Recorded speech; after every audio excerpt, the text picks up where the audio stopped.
Okay, we will get started as we wait for people to come in from the waiting room. But hello again. My name is Annette Kendall. I work for University of Missouri Extension, and I'm the state specialist for rural economic development and innovation strategy. Pleased that you all could join us on our second webinar of our CEC monthly exchange webinar series. I want to introduce you to Jackie Spainhauer, and I'll have Jackie introduce herself briefly in a sec. But this webinar series is the brainchild and comes from the organization of myself and Jackie, mostly Jackie. Jackie, do you want to just tell people what you do for your extension? Sure. So I serve as a field faculty in community development in 10 counties in the extreme northwest region of the state. I live in Worth County, and CEC is my favorite project that I get to work on of many as an extension specialist. So thanks for letting me do the introduction, and I'm going to keep admitting people. Thanks, Jackie.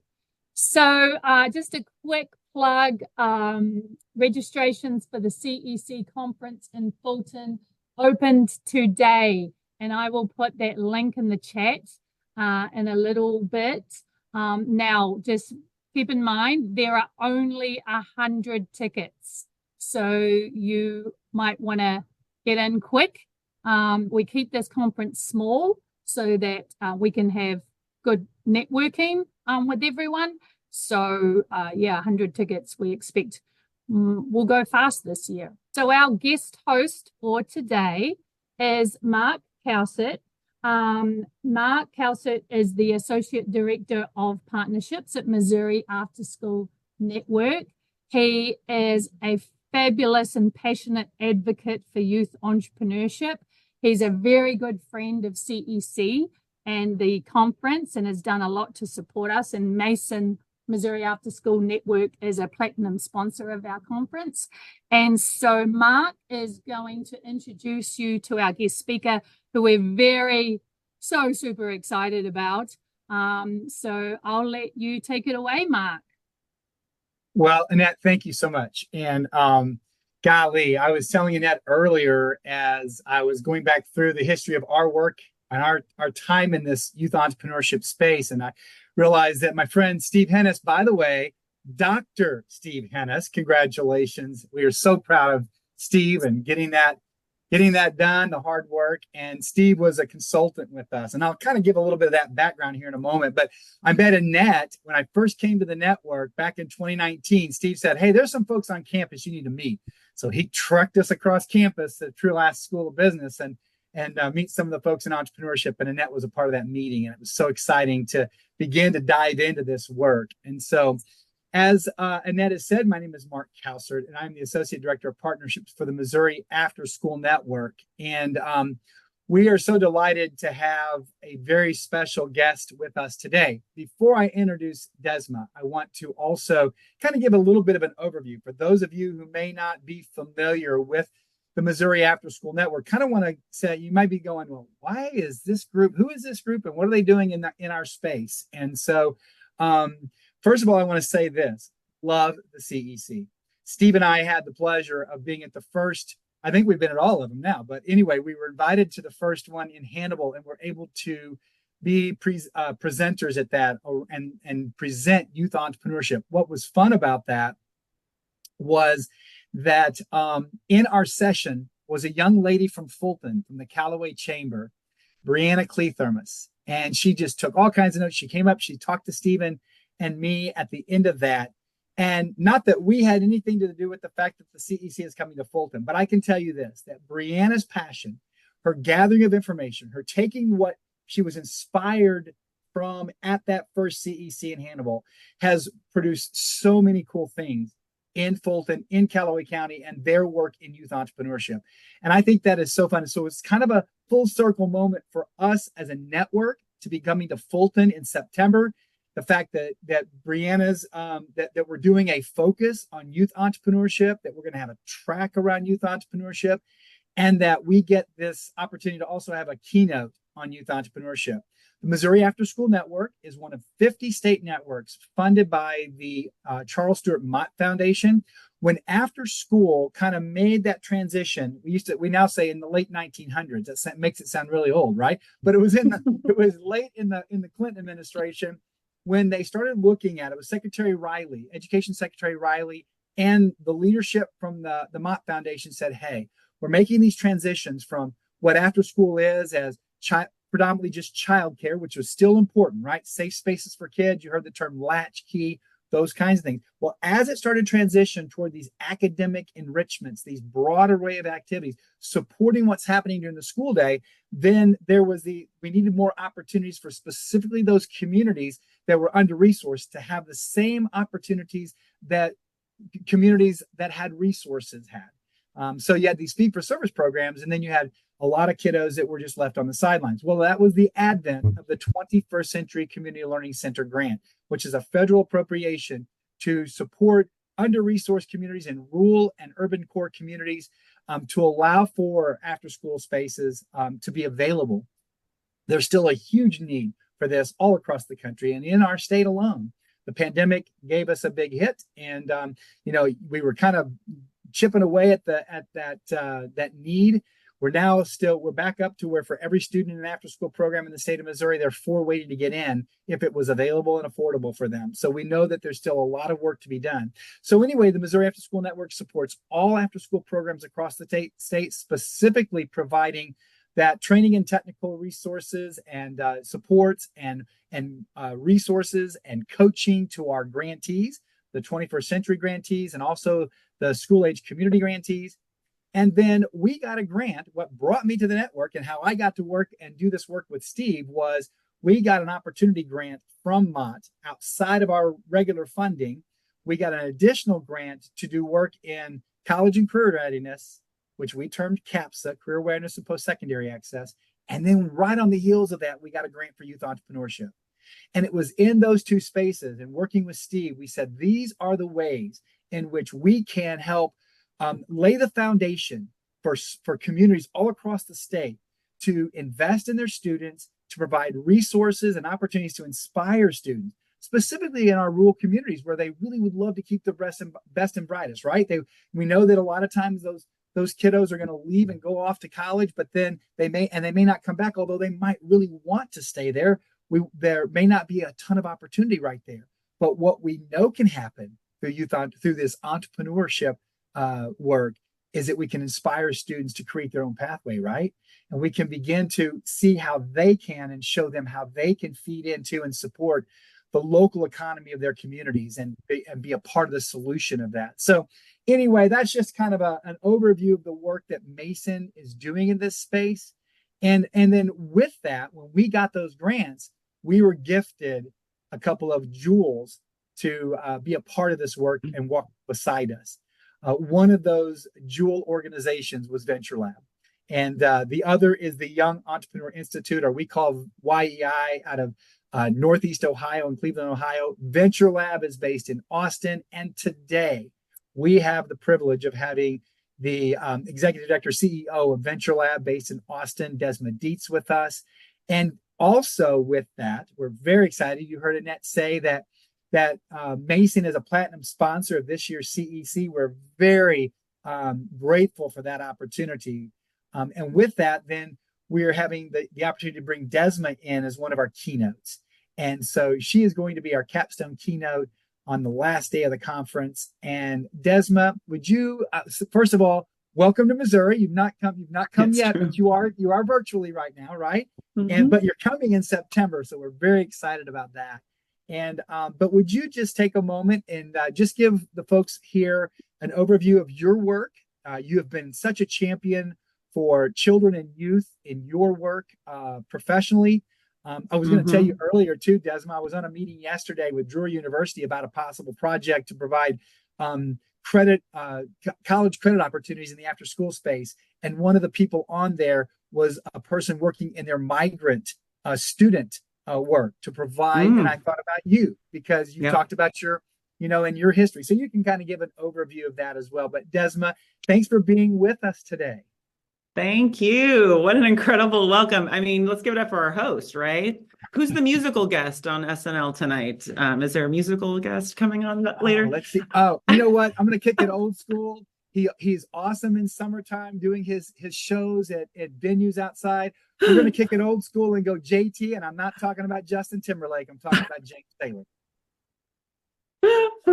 Oh my gosh, Justin Timberlake has taken over Austin, Texas. I have to tell you, there was a performance just last weekend that the town is still talking. Thank you for that amazing. welcome. Thank you for that welcome. I feel part of the community right now, and I'm delighted to be on this webinar with y'all today. I'm Desma Deitz, as Mark said, and I have the privilege of running VentureLab. I've been here for a year now. But I have spent my whole career working in the social sector and working alongside educators and youth development professionals who are doing the most important work of equipping our youth to be productive members of society and to thrive into adulthood. I will tell you a little bit about my kind of background and how I got here. And then I'd love to tell you a lot more about VentureLab and the work we're doing in Missouri and beyond. But something to what Mark was saying earlier, I was lucky to have been raised by parents who, despite never having gone to college, were huge proponents of school and specifically me getting a good education. My mom worked at the phone company. My dad was an appliance technician in deep South Texas, right along the Mexican border. And they wanted me to have every opportunity. The very common refrain was, with a college degree, Desma, you'll never have to rely on a man to have a good and stable life. It was constant, and it was a very powerful kind of nonstop message in my youth. And I was fortunate to have incredible teachers and mentors that kind of championed my every move and really helped me feel like my voice mattered and that I had limitless potential to realize. But a lot of the girls I went to high school with were not as fortunate. Many were trapped in abusive relationships at home and with boys, where they got pregnant, trapped in gang violence. I mean, it was not lost on me that if more, not fewer opportunities for me and my peers to develop the confidence and growth mindset and resilience to advocate for ourselves, our academic and life outcomes would have looked a lot differently. So that's really what's fueled me in my work to create more of these opportunities for kids. My very first job out of college was at my local Girl Scouts Council in Deep South Texas, helping girls on their very first entrepreneurial journey of selling Girl Scout cookies. And then I went on to work at UNICEF and other, youth development organizations, really with an ambition to create programs and experiences that help vulnerable students realize their potential and help communities remove barriers. And there are many. We'll talk about a few of them, to make successful programs happen. So that's a little bit about me and what's brought me here. VentureLab, I've had the privilege of running, like I said, for a year now. And this is truly an incredible organization because we really believe that entrepreneurship is for everyone.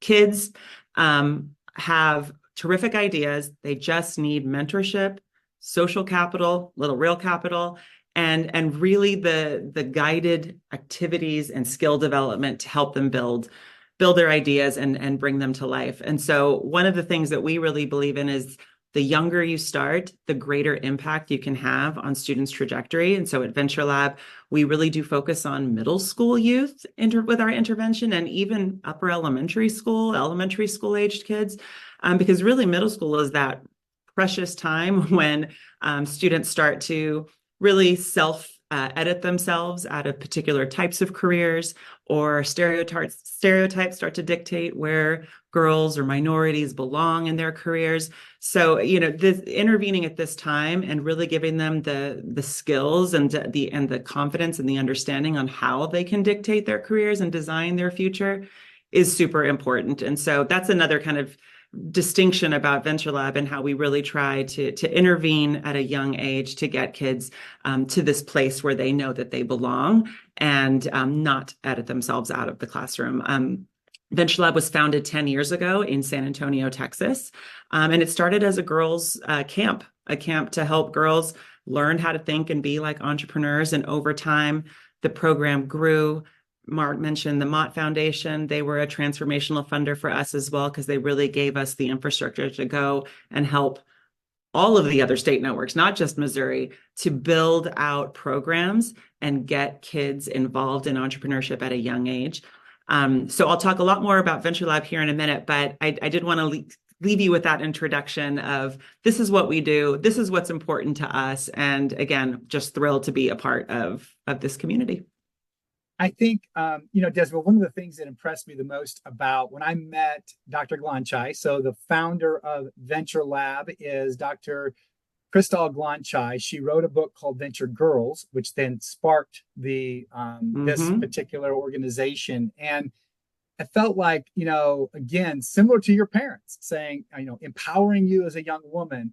But I've loved watching how VentureLab has been so attuned to whatever space they're going into culturally, whether that is in a rural part of Missouri or into Hawaii or onto tribal nations in South Dakota or wherever, or into the inner city of St. Louis. Okay, so wherever that is, the translation and the opportunity to meet those students where they are. So let me ask you this, and I think that's kind of a. So help us understand what are those key components to, because kids are kids, right? But they're all in different, like we said, they're in different contexts.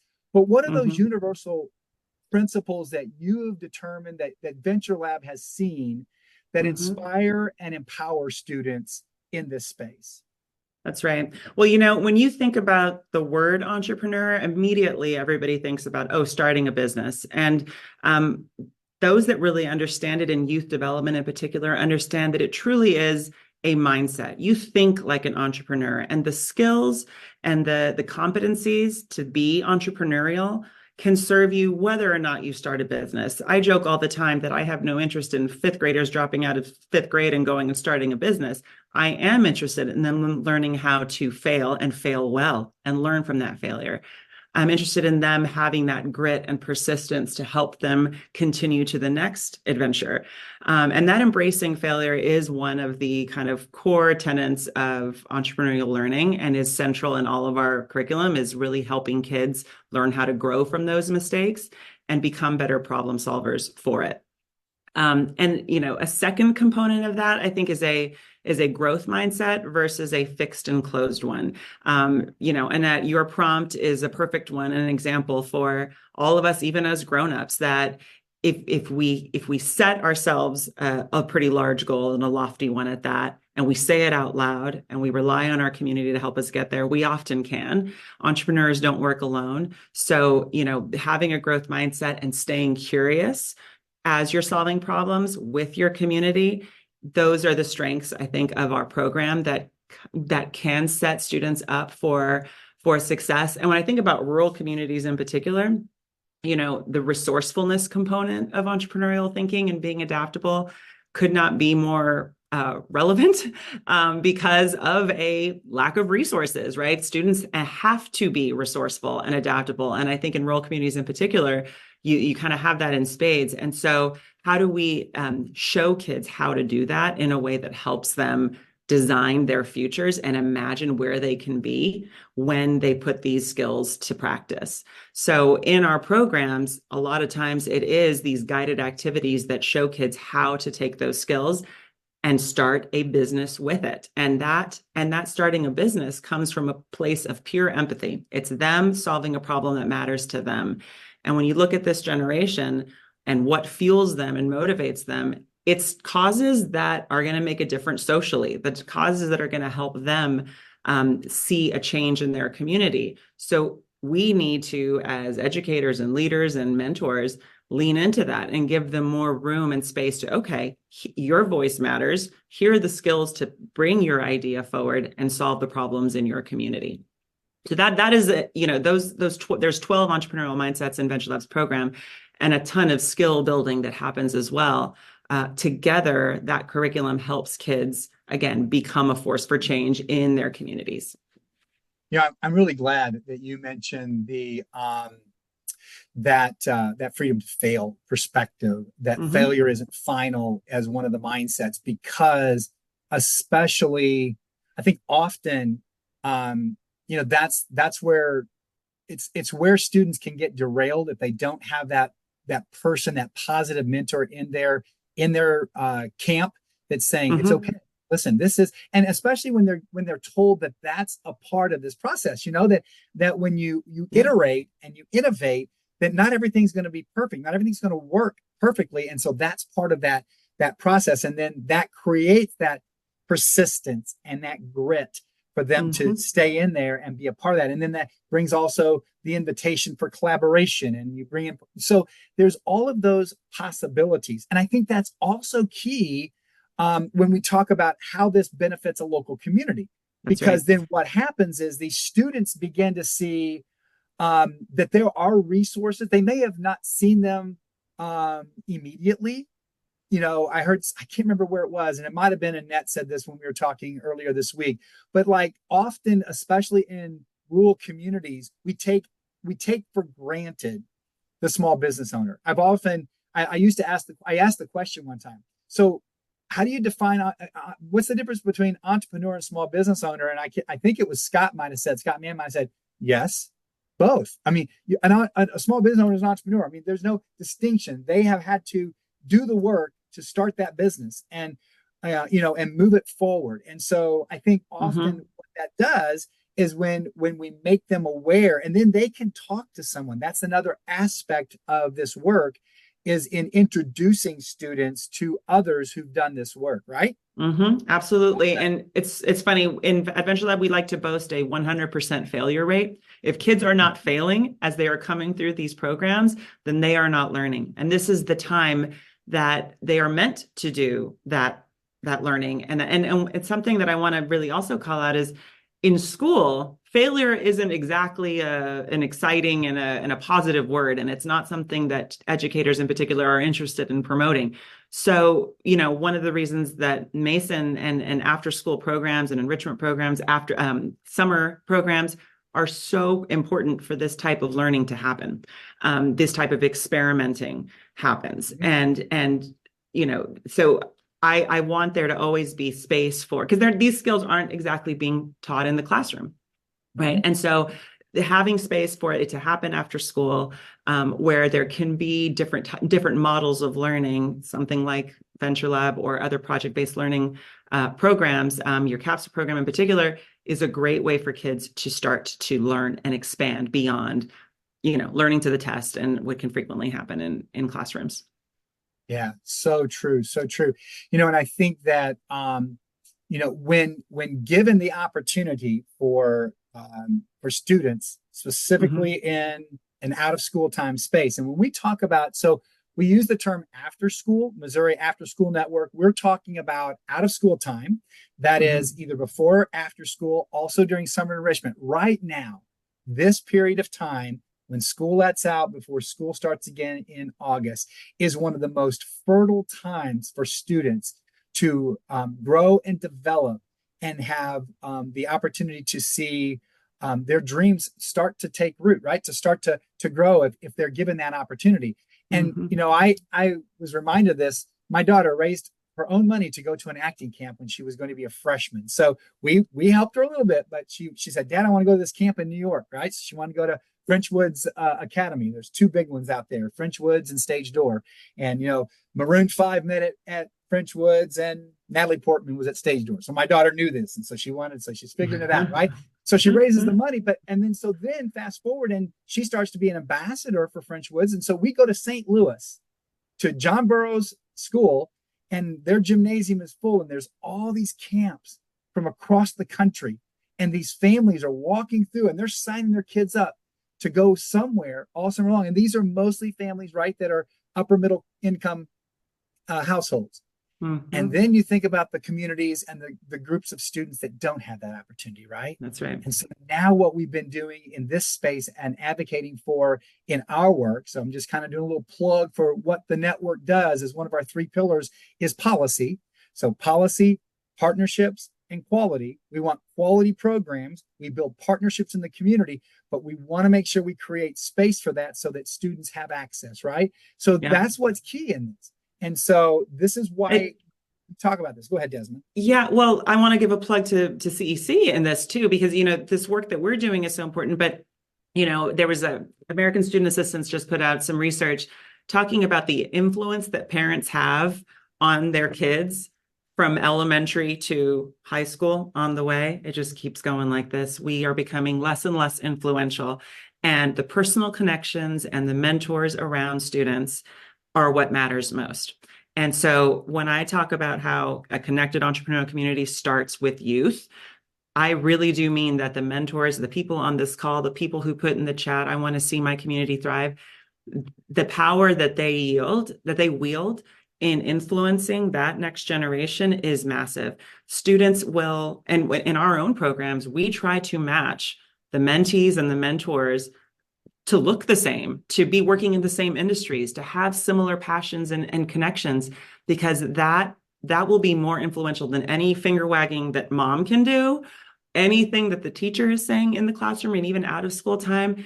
And so that's sort of my plug for there. And I want to talk more about all the other ways that that CEC is convening and helping and supporting and kind of propping up this ecosystem.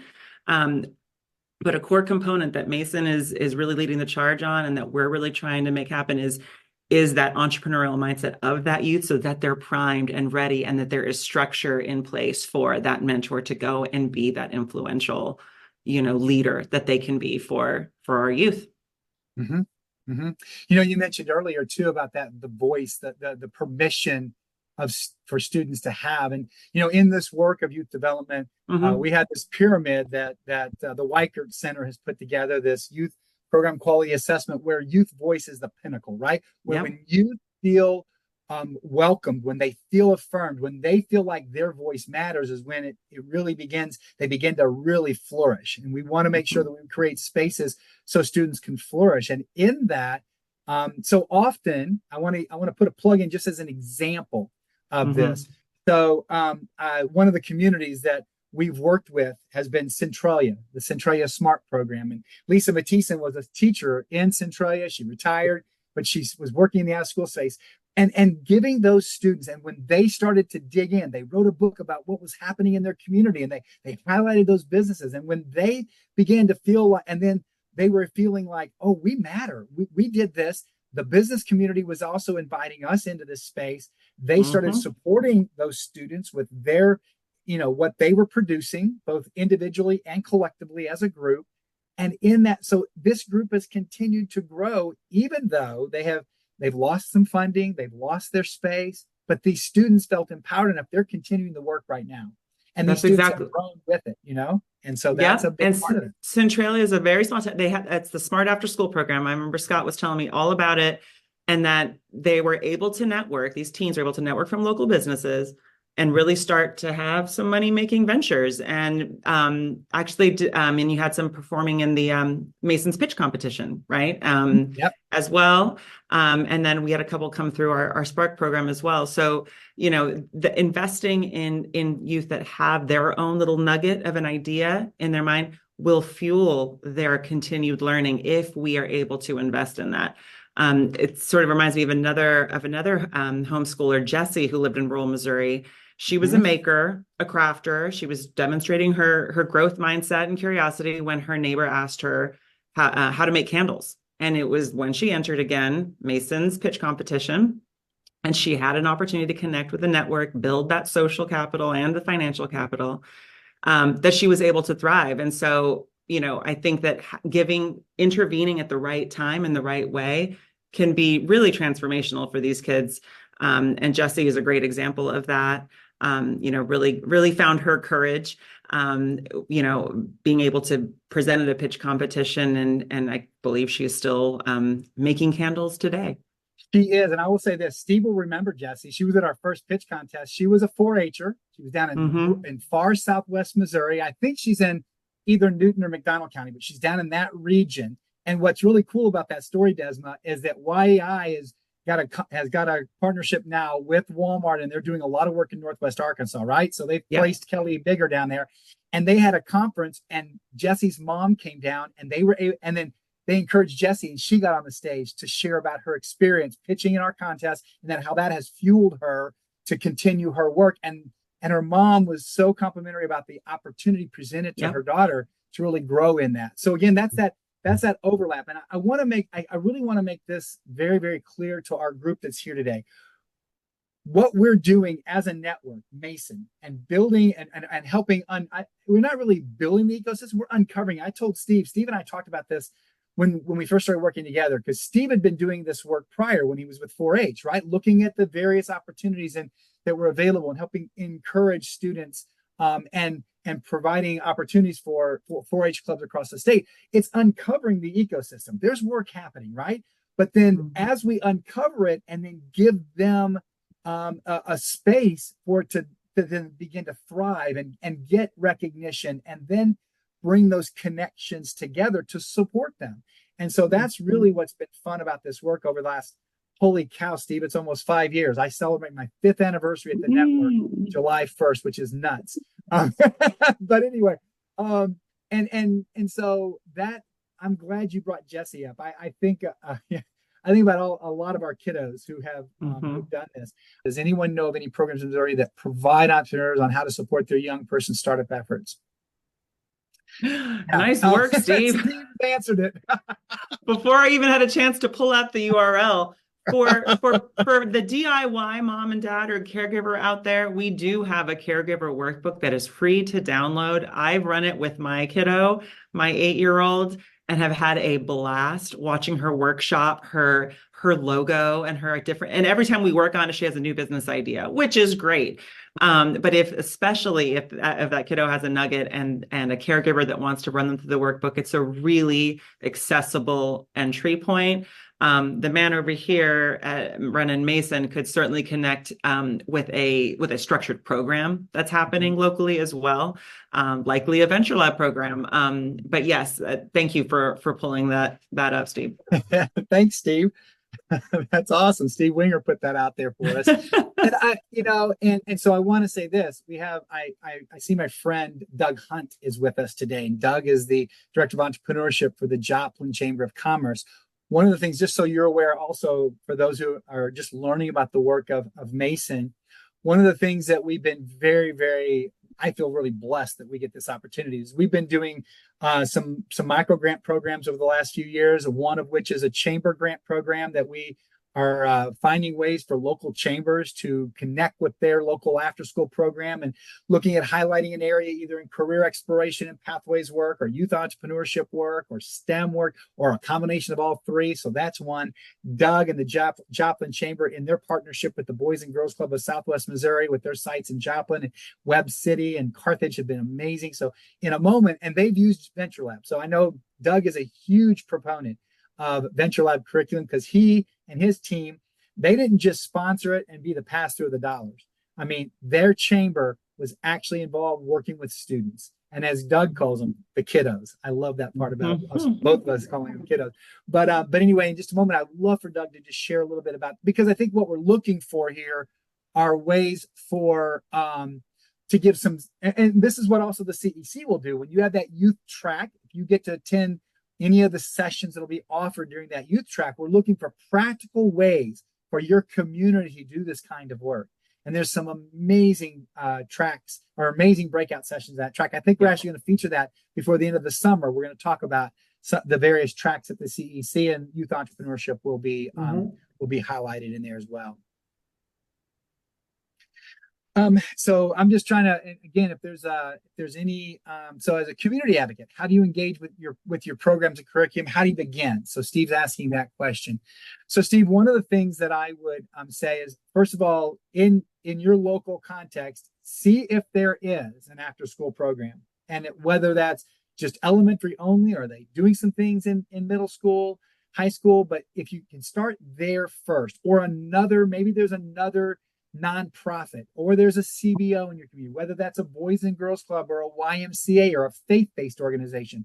In Missouri, we have so many amazing nonprofits and faith-based organizations who care so much about the flourishing of students that they start after school programs, and they do that all across the state. So that's one of the things and we can help you with that. So once I know where you're located, I might be able that I could maybe help make that connection with a program in your region, if at all possible. So that's the other thing we'd say to anybody on this call. If you have a question about potential programs that you could partner with in your community, let us know. We would love to help you do that. I mentioned that meeting yesterday with another university in the state, and they were talking about where they had their own sites, and almost everywhere they had a center to offer their education, there was a 21st Century Community Learning Center after school program. Monette, Ava, so West Plains. And so they were starting to talk about where they offered those in Southwest Missouri. So that's what we can do as well. Look over here is around Gen Zs wishing they had more career exploration opportunities. Current high schoolers, when polled, and recent graduates felt that if they had more intervention at middle school around career exploration, because if we're waiting until high school to be going here with kids, we're kind of too late. And that if we are influencing at a much earlier age, they will be that much more prepared for their high school experience and those high school decisions when they start to have more agency to do that. That's a great, American Student Assistance puts out a bunch of great research on how college and career readiness for youth in particular, and they do a lot of state-by-state drill downs, which I think is also quite good. So Desma didn't know she was teeing me up for a quick moment here, but I'm going to also highlight another thing that we do at the network around that work, and that is around our CAPSA work, career awareness and post-secondary access, which we're now calling Youth Workforce Initiative. We're putting our CAPSA, Youth Entrepreneurship and STEM work, because we have career pathways work happening in that. So we're calling it Youth Workforce Initiatives.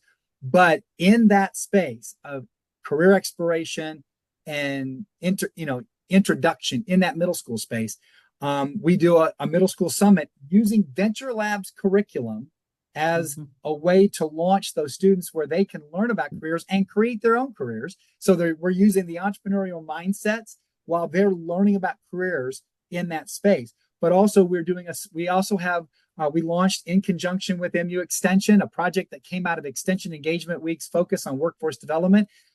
We are doing a thing called Missouri Manufacturing Academy, introducing students to manufacturing careers in the after-school space. We've been approached recently to do a couple of other career academies, one around the skilled trades, introducing young women in the middle school grades to the construction trades and the skilled trades. We have a person that wants to do that, so we're going to see if we can help them develop that. Also have been approached by the healthcare industry. My colleague Aaron and I just spoke in May at the Leading Age Missouri, which is focused on long-term care, at their workforce summit, their workforce development summit in St. Louis. And they specifically had groups on stage who are working with middle school and high school students because they want to find a way to introduce students to their career pathways, so that, because we know that, healthcare is it's another one of those areas where there's coming a crisis in terms of the workforce and needing more skilled folks in that field. So anyway, great point, Desma, that we know we need to do this. And especially if we're introducing them to the mindsets. So in Missouri, if you're familiar with some of the work that's happening in this space, if you're in Kansas City, you're going to hear about agility skills, right? The DeBruce Foundation, or you might even hear about the durability skills through Align. I always talk about that when Dr. Art McCoy was superintendent of the Jennings schools, he said, we don't call them soft skills, we call them power skills, because we're empowering our kids to succeed, right? So, but the mindsets that VentureLab has, that Desma talked about, those are all together. We're giving students these real world handles on how to navigate, problem solve, be empowered, feel connected. All of those things are a part of this, and it all is in alignment with them being fully able to walk into and be skilled and employable as they leave high school. I think some things that I want to kind of get into even at the conference in September is around, we're talking about Gen Z a lot, but I'm thinking about Gen Alpha, right? And what are the kids that are in elementary and high school today? There's plenty of marketing research out there about what they're going to be like as consumers. But when you think about how ahead of the digital curve that these kids will be, just that their uptake of smartphones and social and all of those technical tools will be so much more advanced than even their Gen Z and certainly millennial and certainly the rest of us. Very digital forward. And they will be the most diverse generation, right? more, I think it was 3 in 10 are going to be Hispanic in GA versus, the 17%, 19% of the population. So when I think about those consumers and young kids, and I think about the types of interventions that VentureLab or Mason is trying to do, where we're trying to invest in under-resourced communities, low income or minority communities, targeting it at girls with those types of interventions, and really taking a STEM forward approach to the curriculum is going to be super important to influence this younger generation that's just now coming up.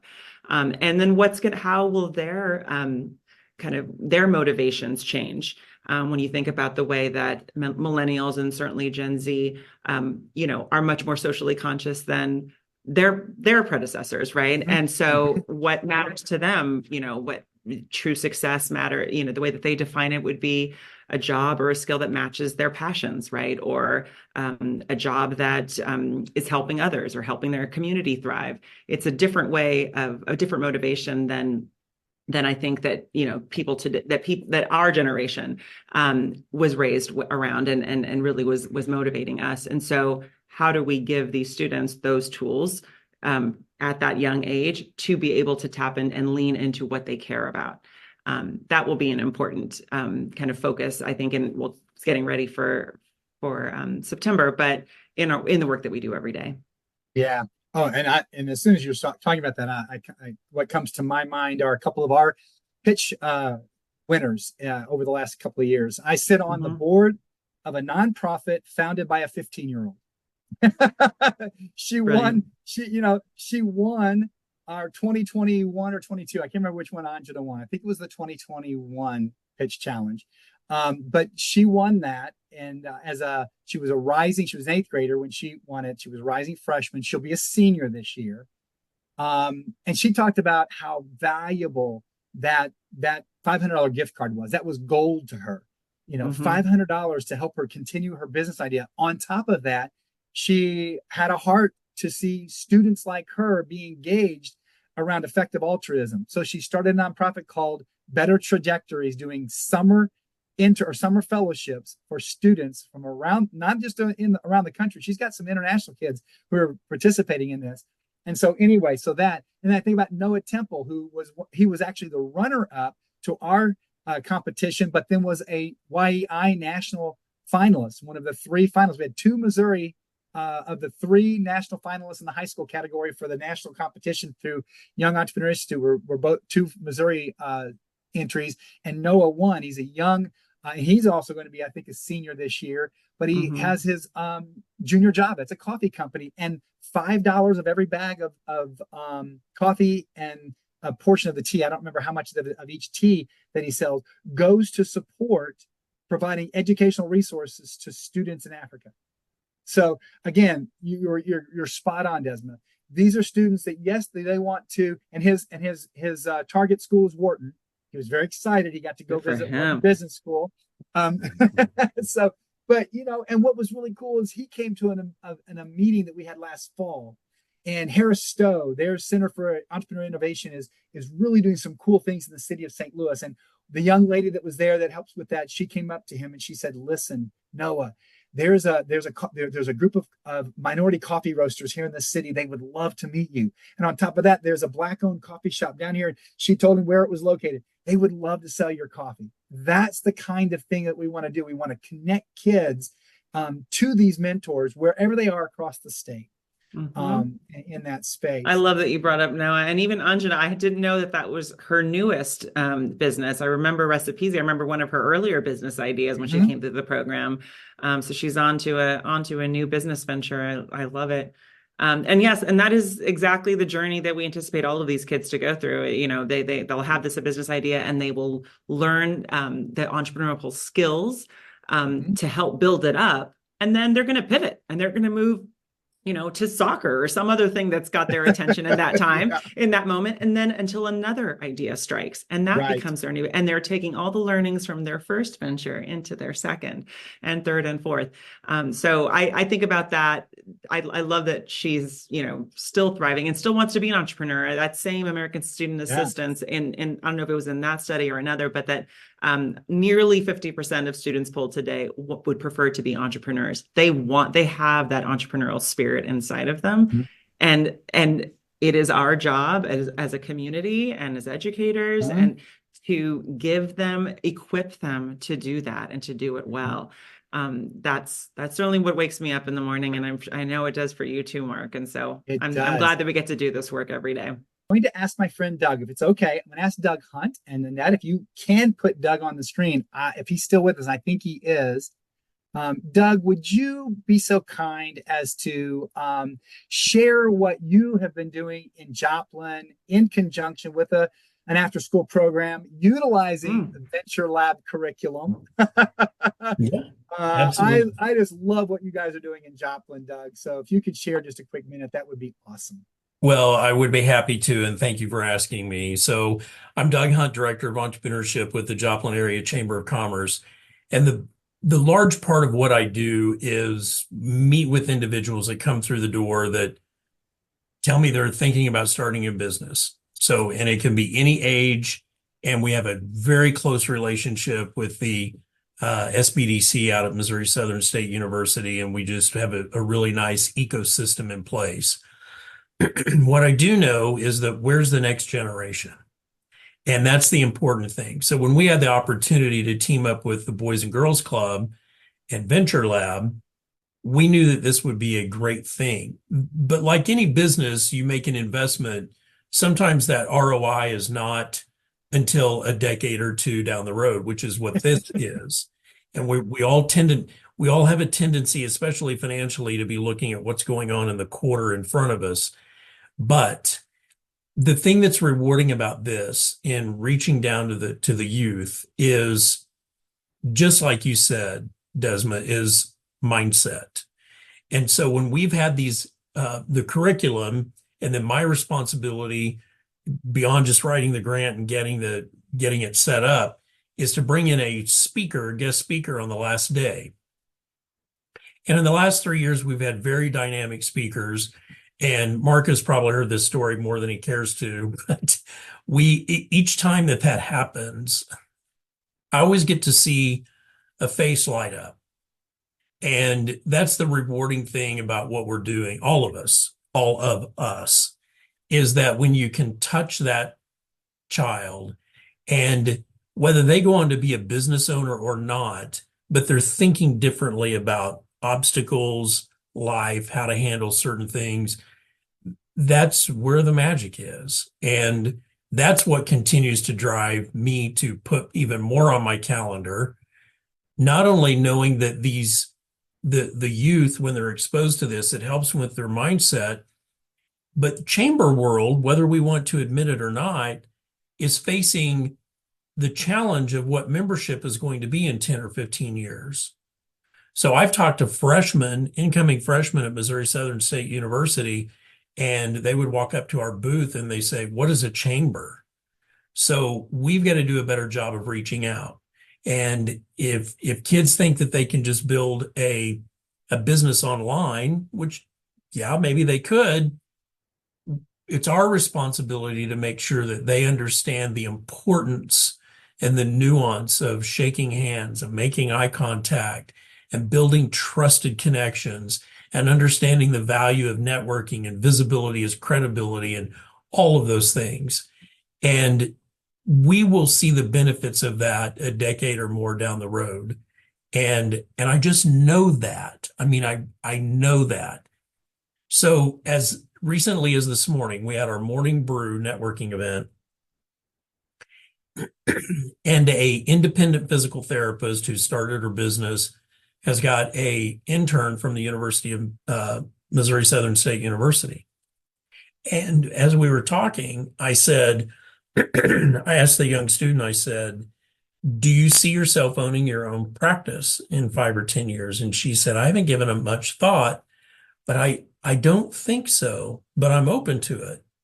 And I said, well, the beautiful thing about diving into learning more about entrepreneurship is that that's going to give you a greater visual, a 10,000-foot visual of exactly what's happening inside the organization that you're in.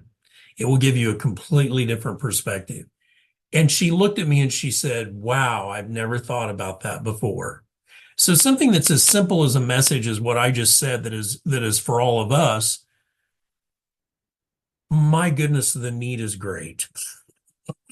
We have got to get in front of these kids, regardless of their age, and just educate them on that. And the last thing I'll say before I wrap up is, because I know I'm preaching to the choir with this group, my son watched me as he grew up. He's 23, he got his degree in business at Pittsburgh State University and has got a great job with Amazon corporate. Real proud of him. But I remember asking him when he was about 15, do you ever want to own your own business? After he watched me run 2 of mine his entire life. And he said, no, I don't want to.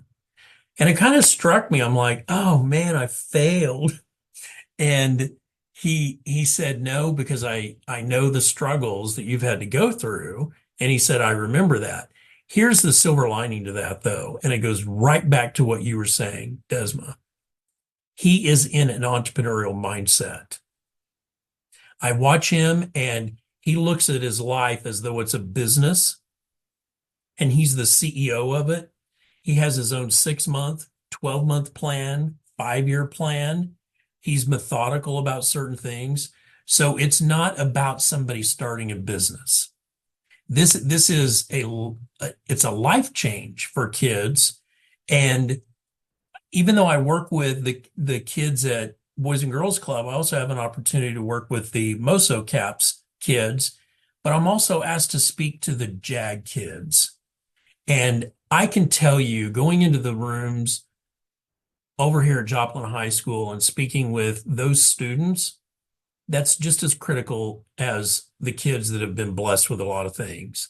And I tell you, when you see excitement and inspiration light up in a child's face, is there any greater thing? So it's good work, and I appreciate you bringing that entrepreneurial mindset up, Desma, because it's powerful. Thank you.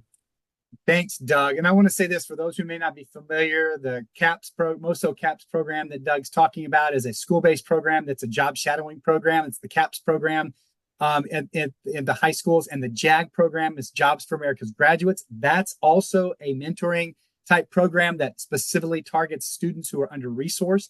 And again, another school-based program. We have a lot of the programs we work with in the after-school space also have JAG programs as well as CAPS programs. So again, it's that whole bringing the whole community together and supporting them in that regard. So Doug, thank you so much. I was trying to type that in there, but I'll just say it and it'll be here on the video. We're going to wrap up. I want to say one more quick story, and I'm going to let Desma finish up and give us a last word before we finish, because we're just about there at the end. A quick story. We had our first pilot group went to Missouri S&T for our manufacturing academy. These middle school kids were being shown the various technologies, specifically in the biomedical field at S&T, right? So they're showing this amazing stuff where they're doing these skin grafts using this particular kind of material where it almost makes it look like the scar is completely gone. So then the director of the Eldon LEAP program, so Eldon, small community north of, between Jeff City and Lake of the Ozarks, 21st century program. They get back to Eldon and she's got this 6th grade kid on the bus who won't get off the bus. Colleen says she said, we got to go. He goes, I'm trying to figure out, I think if I can use this particular kind of material, I can make this kind of bait and I can start selling it at the lake this summer. So he had gone there, learned about manufacturing, looked at what was going on in the biomedical field, and he was trying to figure out how to make a bait that he could sell at Lake of the Ozarks that summer. And he was 11 or 12 years old, sparking the entrepreneurial mindset and passions. And so anyway, Desma, thank you so much. You got anything else you want to say before we start turning it back over?